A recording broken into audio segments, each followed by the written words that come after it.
जय श्री कृष्णा। राधे राधे। साथियों, आज आप सुने बुधवार की पावन व्रत कथा।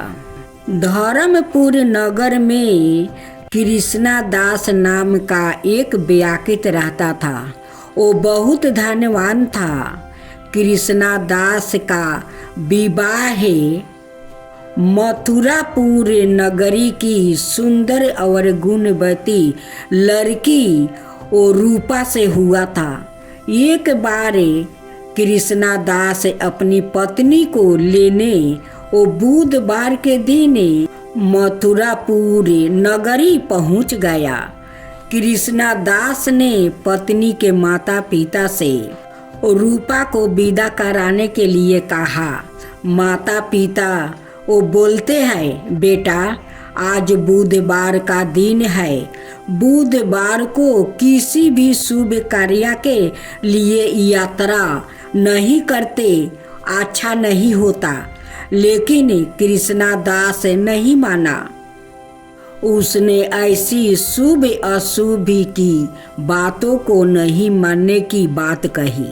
बहुत आग्रह करने पर रूपा के माता पिता ने बेबस होकर दोनों को विदा कर दिया। अगर माता पिता को बात नहीं मानते हैं तो वही होता है जो भगवान चाहते हैं। दोनों ने बैलगाड़ी से यात्रा आरंभ किया। 2 कोस की यात्रा के बाद उसकी गाड़ी का एक पहिया टूट गया। वहाँ से दोनों ने पैदल ही यात्रा शुरू कर दिया। रास्ते में रूपा को प्यास लग जाती है। रूपा वो कृष्णा दास से कहती है कि स्वामी, मुझे गला सूखा रही है, मुझे थोड़ा पानी चाहिए। कृष्णा दास उसे एक पेड़ के नीचे बैठाकर वो जल लेने चला गया। थोड़ी देर बाद जब कृष्णा दास कहीं से जल लेकर वापस आया तो वह बुरी तरह हैरान हो गया, क्योंकि उसकी पत्नी के पास उसके ही शकल सूरत का एक दूसरा व्याकित बैठा था। रूपा भी कृष्णा दास को देखकर हैरान रह गई। वो दोनों में कोई अंतर नहीं कर पाई। कृष्णा दास ने उस व्याकित से पूछा, तुम कौन हो भाई, और मेरी पत्नी के पास क्यों बैठे हो?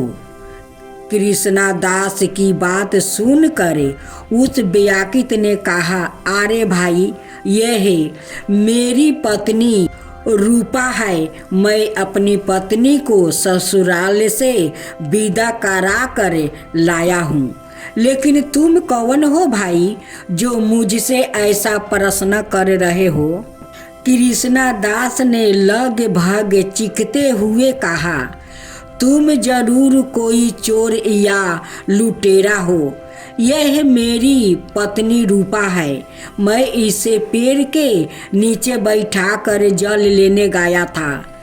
इस पर उस व्याकित ने कहा, अरे भाई, झूठ तो तू बोल रहा हो। रूपा को प्यास लगने पर जल लेने तो मैं गया था। मैंने तो जल लाकर अपनी पत्नी को पिला भी दिया है। अब तुम चुपचाप यहाँ से चलते बनो, नहीं तो किसी सिपाही को बुलवा कर तुम्हें पकड़वा दूंगा। दोनों एक दूसरे से लड़ने लगा। उन्हें लड़ते देखकर बहुत से लोग वहाँ इकट्ठा हो गया। नगर के कुछ सिपाही भी वहाँ आ गया। सिपाही उन दोनों को पकड़कर राजा के पास ले गया। सारी कहानी सुनकर राजा भी कोई निर्णय नहीं कर पाया। रूपा भी उन दोनों में से अपने वास्तविक पति को नहीं पहचान पा रही थी। राजा ने दोनों को कारागार में डाल देने के लिए कहा। राजा के फैसले पर असली कृष्णा दास भयभीत हो उठा। तभी आकाशवाणी हुआ कृष्णा दास, तूने रूपा के माता पिता की बात नहीं मानी और बुधवार के दिन अपने ससुराल से प्रस्थान किया है। यह सब भगवान बुद्ध देव के प्रकोप से हो रहा है। कृष्णा दास ने भगवान बुद्ध देव से वो प्रार्थना की कि हे भगवान बुद्ध देव, मुझे क्षमा कर दीजिए। मुझसे बहुत बड़ी गलती हो गई है। भविष्य में अब कभी बुधवार के दिन यात्रा नहीं करूँगा और सदाए बुधवार को आपका व्रत किया करूँगा। कृष्णा दास के प्रार्थना करने से भगवान बुद्ध देव ने उसे क्षमा कर दिया। तभी दूसरा व्याकुत राजा के सामने से गायब हो गया। राजा और दूसरे लोग इस चमत्कार को देखकर हैरान हो गया। भगवान बुद्ध देव की इस अनुकंपा से राजा ने कृष्णा दास और उसकी पत्नी को सम्मान पूर्वक विदा कर दिया। कुछ दूर चलने पर रास्ते में उन्हें बैलगाड़ी भी मिल गई। बैलगाड़ी का टूटा हुआ पहिया भी वो ठीक हो गया। दोनों उसमें बैठकर धर्मपुर की ओर चल दिया। कृष्णा दास और उसकी पत्नी रूपा दोनों बुधवार को व्रत करते हुए आनंद पूर्वक जीवन बिताने लगे। भगवान बुद्ध देव की अनुकंपा से उनके घर में धन संपत्ति की वर्षा होने लगी। जल्दी ही उनके जीवन में वो खुशियाँ ही खुशियाँ भर गई।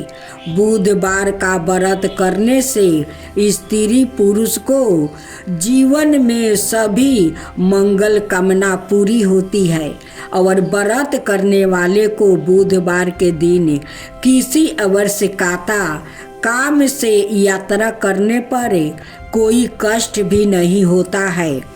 तब बोलो बुद्ध देव भगवान की जय, बुद्ध देव भगवान की जय।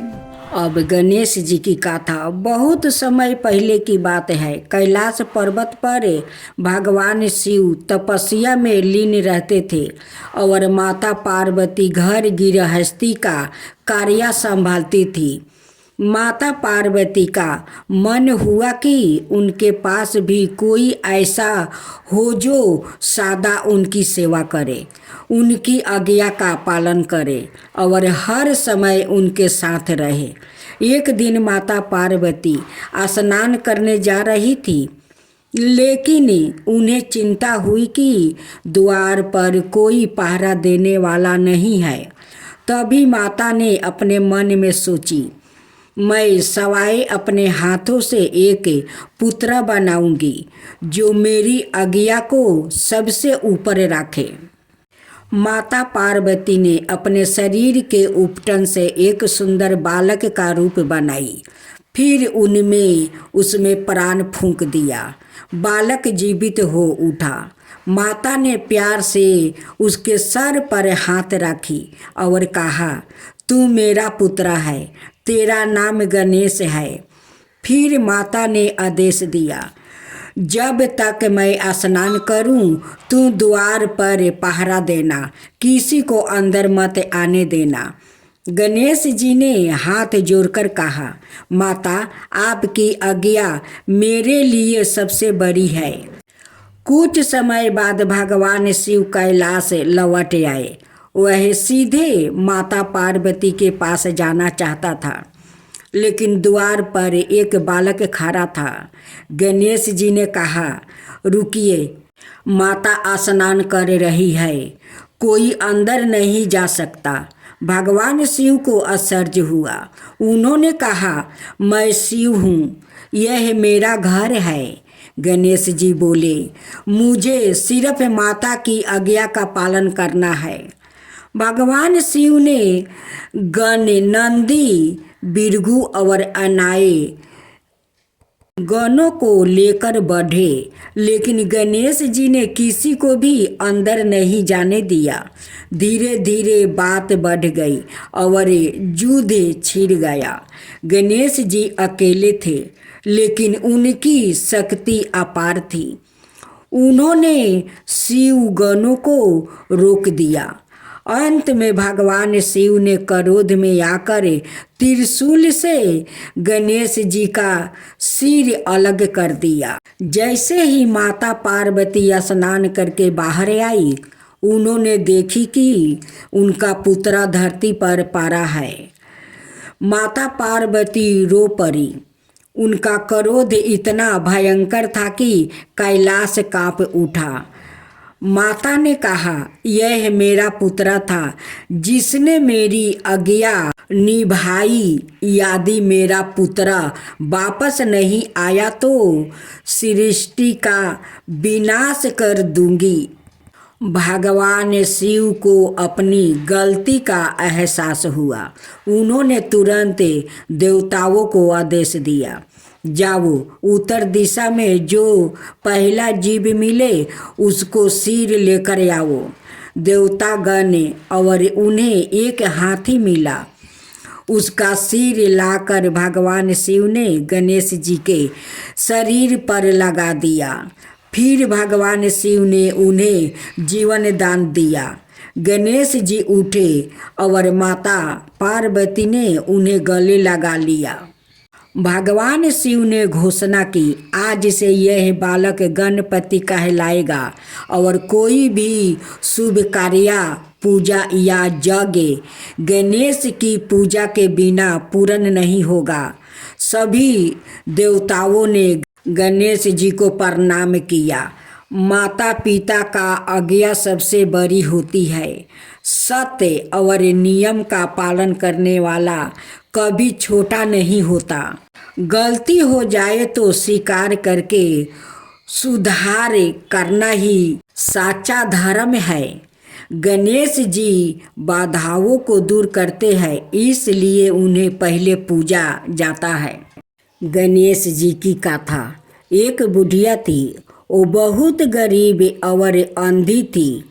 उसके एक बेटा और बहू थी। वो बुढ़िया सदाए गणेश जी की पूजा किया करती थी। एक दिन गणेश जी प्रकट होकर उस बुढ़िया से बोला, बुढ़िया माँ, तू जो चाहे सो मांग ले। बुढ़िया बोली, मुझसे तो मांगना नहीं आता, कैसे और क्या मांगूं? तब गणेश जी बोले, अपने बहू बेटे से पूछकर मांग ले। तब बुढ़िया ने अपने बेटे से कहा, गणेश जी कहते हैं तू कुछ मांग ले, बताओ तो मैं क्या मांगूं? पुत्र ने कहा, माँ तू धन मांग ले। बहू से पूछा तो बहू ने कहा, सासू जी तू नाती मांग लो। तब बुढ़िया ने सोचा कि ये तो अपने अपने मतलब की वो बात कर रहा है। अत उस बुढ़िया ने पड़ोसिन से पूछा। पड़ोसिन बहुत अच्छी थी, बहुत दयालु थी। उन्होंने कहा, बुढ़िया तू तो थोड़ी दिन जिएगी, क्यों तू धन मांगे और क्यों तू नाती मांगे? तू तो अपनी आंखें की रोशनी मांग ले, जिससे तेरी जिंदगी आराम से कट जाएगी।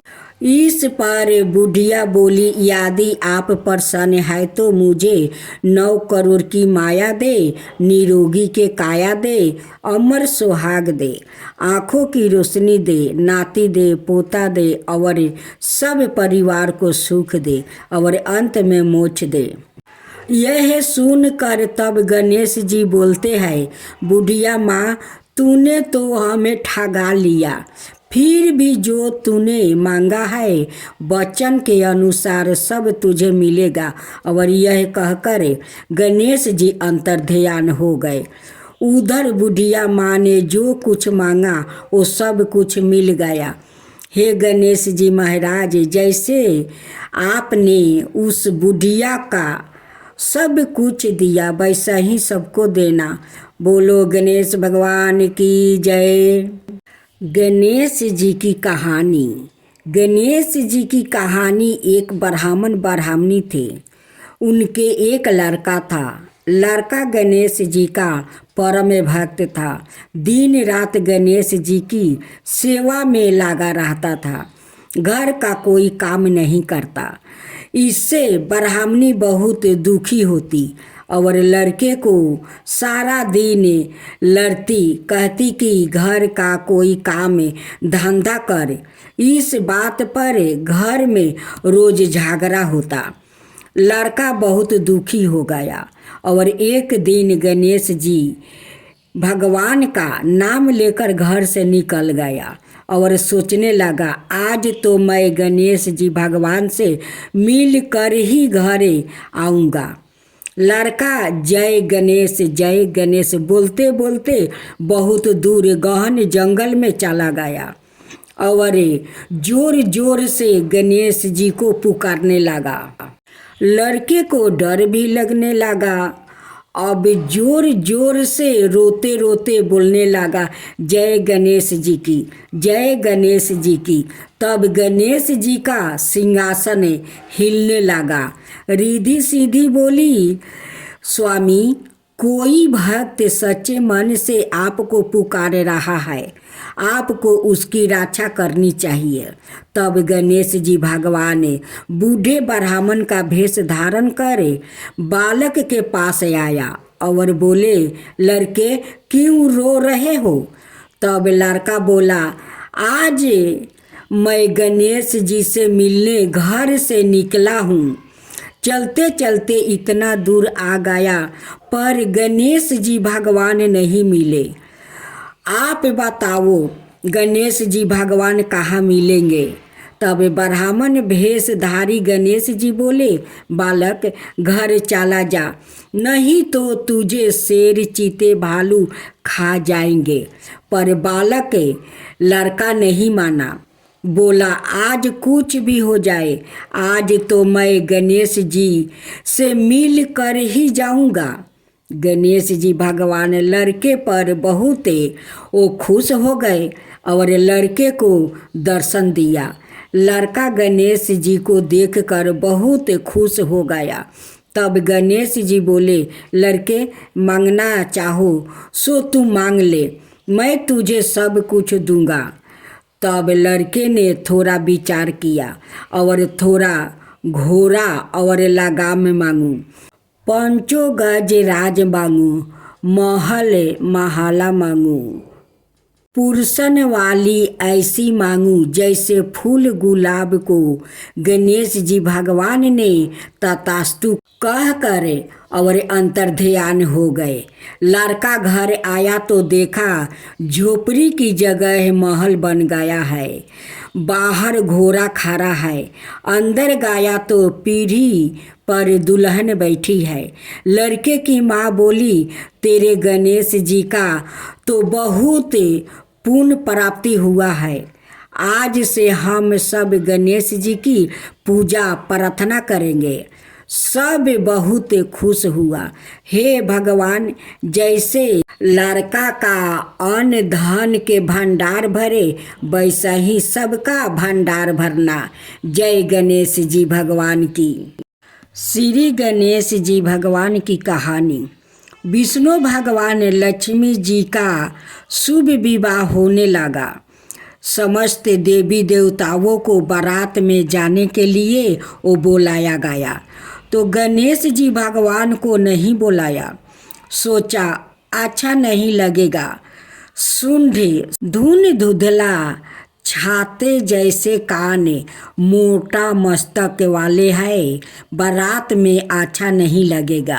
उनके घर की रखवाली को छोड़ जाते हैं।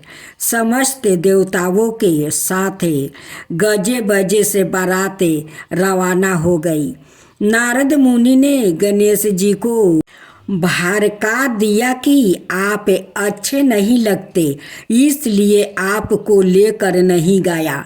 यह सुन गणेश जी ने अपने चूहों को भेजा, चूहों ने सारी धरती वो खोद दी। धरती धुंधली होते ही भगवान के रथ के पहिया धरती में धंस गया।